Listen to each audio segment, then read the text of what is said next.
Hello दोस्तों, refix India के YouTube channel पे आपका फिर से स्वागत है। तो दोस्तों, आज की वीडियो में हम बात करेंगे हमारे पास जो कि सेट है जिसके अंदर प्रॉब्लम है। सबसे पहले मैं आपको इसकी प्रॉब्लम आपको दिखा देता हूँ, किस तरीके की दिक्कत हमारे को देखने को मिल रही है।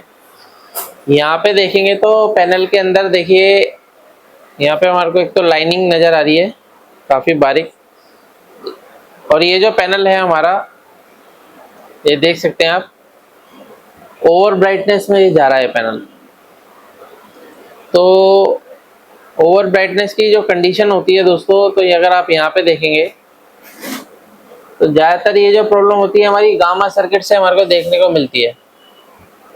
अगर आप यहाँ पे देखेंगे तो अभी हमारे को यहाँ पे लाइनिंग नज़र आ रही है पैनल की। यहाँ पे देख सकते हैं आप किस तरीके से दिखाई दे रहा है, यानी कि यहाँ पे हल्का हल्का हमारे को लेटर दिखाई दे रहा है लिखा हुआ, यहाँ पे आप ये देख सकते हैं। लेकिन इसके अंदर क्या है, कुछ इस तरीके से हमारे को लाइनिंग भी नज़र आ रही है, यहाँ पे आप ये देख सकते हैं। तो अभी क्या है कि ये जो पैनल है हमारा, काफ़ी इसके अंदर रस्ट है। यहाँ पे अगर आप देखेंगे तो मैं आपको दिखाता हूँ, काफ़ी इसके अंदर रस्ट है यहाँ पे, और पैनल की हालत बहुत ख़राब है इस टाइम। लेकिन फिर भी क्या है, पैनल को अगर रिपेयर करना है तो इसको एक बार हम चेक करके देख लेते हैं क्या कंडीशन इसकी बनने वाली है। तो यहाँ पे क्या है कि मल्टीमीटर को हम सेट करते हैं। यहाँ पे देखिए, यहाँ पे क्या है, मल्टीमीटर को हम सेट कर लेते हैं डीसी वोल्ट की रेंज पे। अब डीसी वोल्ट की रेंज पे सेट करने के बाद दोस्तों, यहाँ पे अगर हम देखते हैं तो सबसे पहले हमारे को देखिए 12 वोल्ट की सप्लाई जो कि मिलती है। ये चीज़ मैं आपको सभी वीडियो के अंदर बताता हूँ कि जब भी हमारे पास पैनल आता है तो हमारे को स्टार्टिंग से चेक करना होता है। स्टार्टिंग से यानी कि अगर आप 12 वोल्ट देखेंगे तो 12 वोल्ट ओके है, और ये जो 12 वोल्ट है दोस्तों, ये जाता है हमारे यहाँ पे डीसी टू डीसी सर्किट में, और डीसी टू डीसी सर्किट से हमारी जो सप्लाई निकलती है तो सबसे पहले हमारा 3.3 वोल्ट की सप्लाई निकलती है। यहाँ पे अगर हम देखेंगे तो 3.3 वोल्ट ओके है। अभी 3.3 वोल्ट ओके होने के बाद ये जो वोल्टेज है हमारी जाती है टीकॉन आईसी के अंदर। यहाँ पे आप ये देख सकते हैं टीकॉन आईसी लगी हुई है। तो यहाँ पे इसकी जो वोल्टेज है 1.3 वोल्ट और 1.2 वोल्ट, मतलब 1.2 ही है एक तरीके से वो भी। और यहाँ पे देखेंगे तो 3.3 वोल्ट, यानी कि 3.3 वोल्ट और 1.2 वोल्ट दोनों हमारे टीकॉन आईसी के अंदर परफेक्ट तरीके से जा रहे हैं। तो अभी क्या है कि टीकॉन आईसी की वोल्टेज रिक्वायरमेंट पूरी है, यहाँ पे देख सकते हैं। क्योंकि होता क्या है कि कई बार टीकॉन आईसी की अगर वोल्टेज रिक्वायरमेंट कंप्लीट नहीं होगी तो टीकॉन आईसी हमारी प्रॉपर तरीके से काम नहीं करेगी। उसके बाद अगर आप यहाँ पे देखेंगे तो टीकॉन आईसी से जो हमारे सिग्नल निकलते हैं वो क्या क्या सिग्नल है, पीओएल सिग्नल है, एसटीवी है, ओई है, सीकेवी सिग्नल है, एसटीवीआर है। ये सारे सिग्नल हमारी गेट कॉफ के ऊपर जाते हैं। ये जो हमारा पैनल है ये नॉन जीआईपी पैनल है। मैं आपको नंबर दिखा देता हूँ पैनल का। यहाँ पे आप पैनल का नंबर देख सकते हैं, पीटी कंपनी का पैनल है। और इसको क्या है, हमारे को देखना है वोल्टेज हमारी टीकॉन की कंप्लीट है। तो यहाँ पे अगर हम देखते हैं तो वीजीएच वोल्टेज हमारे को 33 वोल्ट की सप्लाई मिल रही है। और अगर हम वीजीएल देखते हैं तो वीजीएल भी हमारे को वोल्टेज यहाँ पे मिलना चाहिए। यहाँ पे देखेंगे वीजीएल का पॉइंट है, तो ये हमारा टेस्टिंग पॉइंट है। तो -6 वोल्ट की सप्लाई हमारे को मिल रही है। अभी क्या होता है कि काफ़ी सारे पैनल इसी तरीके से आते हैं, अलग अलग कंडीशन में आते हैं रिपेयर होने के लिए। तो इसके अंदर क्या है दोस्तों, यहाँ पे कटिंग वगैरह करने का कोई भी इसके अंदर मेथड नहीं है, क्योंकि इसके अंदर क्या होता है, गेट ऑफ लगी होती है। तो इसमें क्या है, काट पीट करने का कोई भी मेथड नहीं है। कोई भी आपको अलग से वोल्टेज देके पैनल को जानबूझ के शॉर्ट करने की ज़रूरत नहीं है। आपको प्रॉपर तरीके से उसको चेक करना है। तो चेक करने के लिए यहाँ पे क्या है कि अगर आप देखेंगे तो यहाँ पे हमारे आरएसडीएस सिग्नल होते हैं जो कि यहाँ से इनपुट होते हैं। मैंने यहाँ से स्क्रैच करा है, काफ़ी ब्लैक हो रहा था यहाँ पे, तो ये मैंने स्क्रैच करे हैं। यहाँ पे देखेंगे तो यहाँ पे भी मैंने इसको स्क्रैच करा है क्योंकि पूरा पैनल रस्ट है। तो इन सभी पहले रेजिस्टेंस को हम चेक कर लेते हैं। कई बार ये रेजिस्टेंस क्या होता है, हमारे ख़राब हो जाते हैं रस्ट की वजह से, तब भी इस तरीके की दिक्कत मिल सकती है। तो यहाँ पे एक एक करके हम यहाँ पे पॉइंट पे चेक करेंगे इसको। मैं इसको चेक कर लेता हूँ। यहाँ पे देख सकते हैं आप, ये 52 ओम्स की रेजिस्टेंस लगी हुई है यहाँ पे। तो यहाँ पे सभी रेजिस्टेंस मैं चेक करता हूँ एक एक करके। तो देखिए पैनल को अगर आपको रिपेयर करना थोड़ा पेशेंस का काम होता है, पेशेंस रख के अगर आप काम करते हैं तो काम हो जाता है। बाकी काफ़ी सारे टेक्नीशियन जो पैनल को रिपेयर करते हैं वो कई बार क्या होता है अलग से वोल्टेज देके पैनल को ख़राब भी कर देते हैं। यहाँ पे देखेंगे ये 50 ओम दिखा रहा है। तो अगर हम सारी रेजिस्टेंस को चेक करते हैं तो हमारी रेजिस्टेंस जो है सारी 50 ओम है, यहाँ पे ओके है, कोई दिक्कत नहीं है। आगे अगर हम यहाँ पे चेक करते हैं तो यहाँ पे अगर आप देखेंगे तो यहाँ पे हमारे को भी सेम मिल रहा है, ये भी ओके है। यहाँ पे देख सकते हैं आप, ये देखिए ये ओके है। कई बार क्या होता है कि जब हम चेक करते हैं तो आसपास की वैल्यू भी हमारा जो रेजिस्टेंस है दिखाने लगता है, तो आपको प्रॉपर तरीके से इसको चेक करना है। तो यहाँ पे आप ये देखेंगे तो सारे रेजिस्टेंस जो है हमारे 50 ओम के ही हैं, सब मैंने यहाँ पे चेक करे। तो यहाँ पे आप ये देख सकते हैं ये ओके है सारे रेजिस्टेंस, 50 ओम। अभी क्या है 50 ओम की रेजिस्टेंस सारी ओके है, लेकिन फिर भी इस तरीके की दिक्कत मिल रही है, यानी कि यहाँ तो हमारा पूरा सिस्टम ओके है। तो इस सर्किट में हमारे को देखना पड़ेगा, क्योंकि इसमें हमारा गामा का भी सेक्शन है। यहाँ पे अगर आप देखेंगे तो गामा का भी सर्किट है, तो गामा के यहाँ पे रेजिस्टेंस लगे हुए हैं, जैसे कि आप यहाँ पे देख सकते हैं गामा के रेजिस्टेंस है ये। तो गामा की वोल्टेज भी एक बार मैं यहाँ पे चेक कर लेता हूँ, ताकि ये देखिए वीकॉम वोल्टेज सबसे पहले गामा में आती है। तो यहाँ पे अगर आप देखेंगे तो वीकॉम वोल्टेज हमारे को, यहाँ पे वीकॉम वोल्टेज हमारे को नहीं मिल रहा है, वीकॉम वोल्टेज नहीं है इसका। और भी वोल्टेज अगर मैं यहाँ पे चेक करता हूँ तो यहाँ पे देखेंगे तो यहाँ पे हमारे को थोड़ा बहुत, ये GM1 से हम स्टार्ट करते हैं। तो यहाँ वोल्टेज देखिए, यहाँ पे क्या है कि हमारे को 1.8 वोल्ट यहाँ पे वोल्टेज में थोड़ी बहुत वेरिएशन सी नज़र आ रही है। यहाँ पे अगर मैं देखता हूँ तो ये देखिए यहाँ पे 3 वोल्ट, 6 वोल्ट, 6 वोल्ट, 6 वोल्ट। तो यानी कि अगर आप देखेंगे तो यहाँ पे गामा में जो मेरे को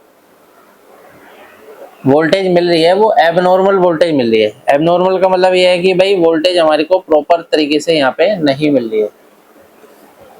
यहाँ पे आप ये देख सकते हैं ये 7 वोल्ट मिल रहा है, जबकि यहाँ पे हमारे को वीकॉम वोल्टेज भी मिलना चाहिए, वीकॉम वोल्टेज भी हमें यहाँ पे नहीं मिल रहा है। तो यहाँ पे अगर हम देखेंगे 3.3 वोल्ट की सप्लाई मिल रही है, यहाँ पे देखेंगे तो यहाँ पे भी हमें 3.3 वोल्ट की सप्लाई मिल रही है। तो यहाँ पे अगर हम देखेंगे तो एक रेजिस्टेंस यहाँ पे जो हमारी PF लगा है, तो PF पे अगर हम वोल्टेज चेक करते हैं तो यहाँ पे भी देख सकते हैं यहाँ पे कोई वोल्टेज नहीं है। यहाँ पे देखेंगे तो कोई भी वोल्टेज नहीं है। यहाँ पे हमारे को 16 वोल्ट की सप्लाई मिल रही है। यहाँ पे आप ये देख सकते हैं, यानी कि जो गामा के अंदर जो इनपुट वोल्टेज होती है 16 वोल्ट की सप्लाई। तो यहाँ पे अगर आप देखेंगे तो 16 वोल्ट यानी कि AVDD वोल्टेज इसकी इनपुट वोल्टेज होती है। मैं आपको क्लियर करके दिखाता हूँ। तो यहाँ पे जो इसकी इनपुट वोल्टेज है वो 16 वोल्ट की सप्लाई है। यहाँ पे देखेंगे तो AVDD वोल्टेज रहती है, और AVDD वोल्टेज हमारी ओके है। तो इस कंडीशन में देखिए दोस्तों, ये भी हो सकता है कि हमारी गामा IC खराब हो, तो गामा IC की वजह से भी इस तरीके की दिक्कत मिलती है। लेकिन ये गामा IC जो है हमारी वोल्टेज लेती है 16 वोल्ट, और दूसरा क्या है गामा IC एक वोल्टेज और लेती है 3.3 वोल्ट, क्योंकि गामा IC को इनेबल वोल्टेज भी चाहिए होता है। तो यहाँ पे हमारा देखिए 3.3 वोल्ट की सप्लाई इसको चाहिए होती है। तो यहाँ पे अगर आप देखेंगे तो इसका PF भी काफ़ी सारा रस्ट हमारे को यहाँ पे नज़र आ रहा है। इसके अंदर देखिए यहाँ पे काफ़ी सारा जो है रस्ट हमारे को नज़र आ रहा है। तो इस PF को हम सबसे पहले क्या है रिमूव करते हैं, और उसके बाद यहाँ पे वोल्टेज चेक करते हैं क्या हमारे को ये दिखा रहा है। तो यहाँ पे क्या है, मैं PF को निकालता हूँ, और निकालने के बाद इसकी वोल्टेज देखते हैं, क्योंकि कई सारे कंपोनेंट्स ऐसे होते हैं रस्ट की वजह से गल भी जाते हैं। कई बार क्या होता है कि बीच में से टूट भी जाते हैं। तो अभी क्या है कि फाइनल इसको चेक करने के लिए क्या है, हमारे को पहले लेवल शिफ्ट जो हमारी गामा IC है, गामा IC की देखिए वोल्टेज जो रिक्वायरमेंट है ये कंप्लीट होनी चाहिए। तो गामा एसी के अंदर इनपुट जो होती है हमारी 3.3 वोल्ट और जो है हमारी AVDD वोल्टेज होती है। तो यहाँ से मैंने पीएफ को जो है रिमूव कर लिया है। काफ़ी पीएफ की हालत ख़राब है। पीएफ हम यहाँ पे दूसरा लगा के देखेंगे। पहले मैं यहाँ पे एक वोल्टेज चेक कर लेता हूँ, क्योंकि यहाँ पे वोल्टेज मेरे को चाहिए 3.3 वोल्ट। तो यहाँ पे अगर हमारा 3.3 वोल्ट की सप्लाई देखिए अभी भी यहाँ पे नहीं है। तो यहाँ पे 3.3 वोल्ट की सप्लाई होनी चाहिए, और 3.3 वोल्ट जब तक हमारा नहीं मिलेगा तब तक ये गामा आईसी वर्किंग में नहीं आएगी, तब तक हमारे ये पूरे सर्किट काम करना स्टार्ट नहीं करेंगे। यहाँ पे आप ये देख सकते हैं सब पे सेम वोल्टेज हमारे को नज़र आ रही है।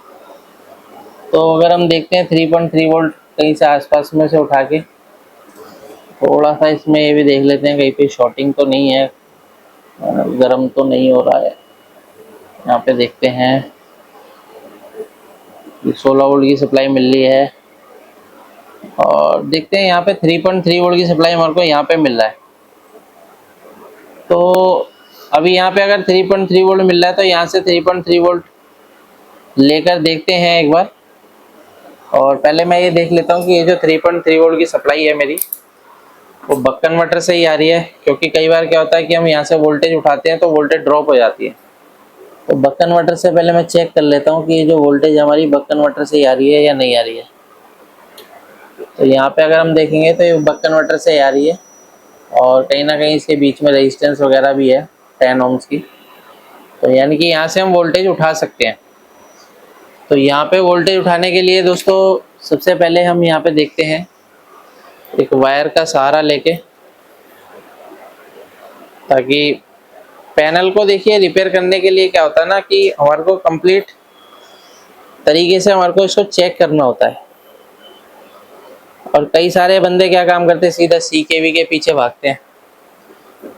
तो CKV ट्रैक देखिए होते हैं, लेकिन शॉर्टिंग को अगर प्रॉपर तरीके से निकालना है तो उसके लिए कुछ टूल्स आते हैं, वो शॉर्टिंग निकालने के लिए नहीं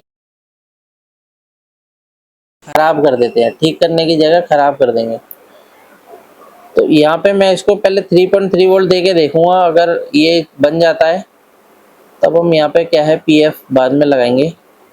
तो अभी क्या है मैंने यहाँ पे 3.3 वोल्ट दिया है, और यहाँ से मैं ले लेता हूँ।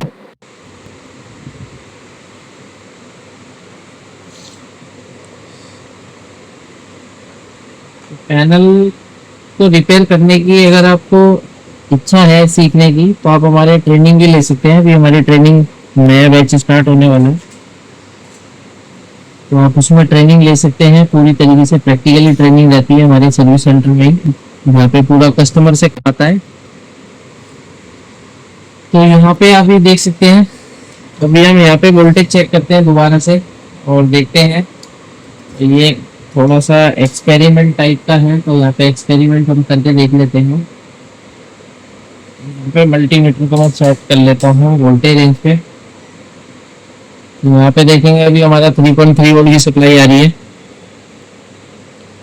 और 3.3 वोल्ट ओके है। तो यानी कि एक बार हम यहाँ पे देखते हैं तो यहाँ पे हमारा देखिए 6 वोल्ट है, 6 वोल्ट है, 4 वोल्ट है। अभी भी क्या है वोल्टेज हमारा एबनॉर्मल, यहाँ पे देख सकते हैं वोल्टेज अभी भी हमारा एबनॉर्मल है। अगर दोबारा से मैं स्टॉप करके ऑन करता हूँ और फिर से एक बार चेक करते हैं, जो हमारा जो वोल्टेज है 14 वोल्ट आ रहा है, 13 वोल्ट आ रहा है, 11 वोल्ट आ रहा है। तो अभी देख सकते हैं यहाँ पे जो वोल्टेज है हमारा सही बन रहा है, यानी कि 7 वोल्ट तक आ गया, 6 वोल्ट आ गया। यहाँ पे देखेंगे 6 वोल्ट आ गया, 6 वोल्ट, 4 वोल्ट। अभी देख सकते हैं यहाँ पे जो वोल्टेज है हमारी ओके बन गई है। पहले हमारी एबनॉर्मल वोल्टेज बन रही थी, सभी जगह 6 वोल्ट मिल रहा था। और वीकॉम वोल्टेज अगर देखेंगे तो वीकॉम वोल्टेज भी अभी मेरे को यहाँ पे मिलने लगा, यानी 6 वोल्ट की सप्लाई। यानी कि क्या है अभी जो इसकी गामा आईसी है वो भी काम करना जो है स्टार्ट इसने करा है। पैनल की अगर हम पिक्चर देखते हैं, पिक्चर की क्या कंडीशन है, यहाँ पे अगर आप पैनल देखेंगे तो पैनल अभी हमारा बिल्कुल सही चल रहा है। मैं इसको दोबारा से ऑन करता हूँ, फिर से दिखाता हूँ। देखिए पैनल अभी हमारा बिल्कुल ओके कंडीशन में चल रहा है। देखिए क्या है कि इसकी जो गामा आईसी है, तो गामा आईसी को ऑन होने के लिए तो एबीडीटी वोल्टेज चाहिए, 3.3 वोल्ट चाहिए, तभी हमारी गामा आईसी प्रॉपर तरीके से काम करेगी। पैनल देखते हैं कि फर्स्ट क्लास तरीके से हमारा चल रहा है। इस तरीके से हम किसी भी पैनल को आसान तरीके से रिपेयर कर सकते हैं। वीडियो आपको पसंद आए तो वीडियो को लाइक करें, शेयर करें, कमेंट करें।